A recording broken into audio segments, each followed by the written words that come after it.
MPs overwhelmingly rejected Mrs May's Brexit deal in a second meaningful vote last night with 391 against the withdrawal agreement and 242 in support, giving a majority of 149. European Council President Donald Tusk said there was no more the EU could do to help end the deadlock.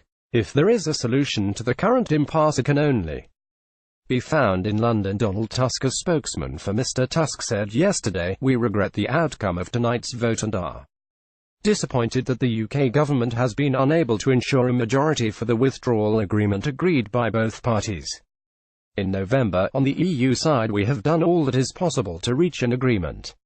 Given the additional assurances provided by the EU in December, January and yesterday, it is difficult to see what more we can do. If there is a solution to the current impasse, it can only be found in London." The EU, for its part, continues to stand by the withdrawal agreement, including the backstop, which serves to prevent a hard border in Ireland and preserve the integrity of the single market unless and until alternative arrangements can be found.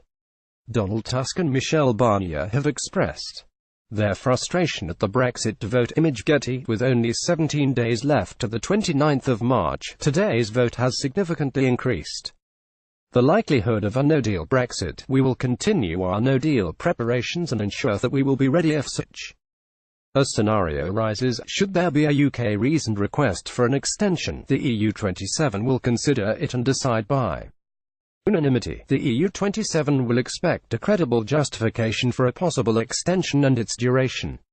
The smooth functioning of the EU institutions will need to be ensured. MPs have again overwhelmingly rejected Theresa May's Brexit deal. Image Reuters. Mrs May said yesterday she profoundly regrets the decision this House has taken tonight, addressing the Commons after the result of the vote was read out.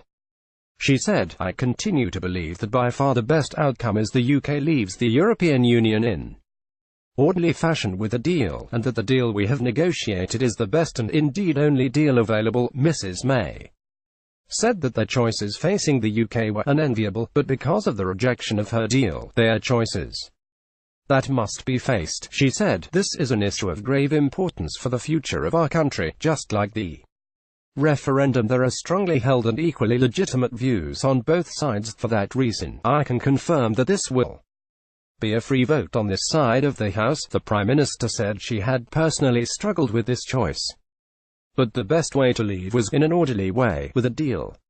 Theresa May has suffered another crushing defeat in the House of Commons. Image EPA. EU chief Brexit negotiator Michel Barnier said, "The EU has done everything it can to help get the withdrawal agreement over the line. The impasse can only be solved in the UK. Our no-deal preparations are now more important than ever before." EU chief Brexit negotiator Michel Barnier. Image AFP. Getty. Dutch Prime Minister Mark Rutte tweeted, "I regret the outcome of tonight's Brexit vote. It is disappointing that the UK government has been unable to ensure a majority for the withdrawal agreement agreed by both parties in November, even after multiple additional assurances from the EU. A solution must come from London." His disappointment was echoed by his Danish counterpart Lars Løkke Rasmussen, who also took to social media.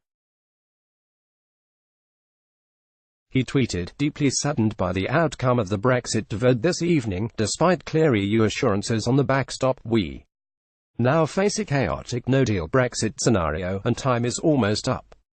We will intensify our no-deal preparation." Spanish Prime Minister Pedro Sanchez said he profoundly regretted the rejection of Mrs May's deal, which would serve only to prolong the uncertainty just over 2 weeks before Brexit is due to happen. Writing in Spanish newspaper El País, he said, "British MPs neither ratified the withdrawal agreement, nor managed to reach a basic consensus on the real, existing possibilities, a no-deal exit or staying in the European Union on a day like today. The important thing is that Spain has done its job.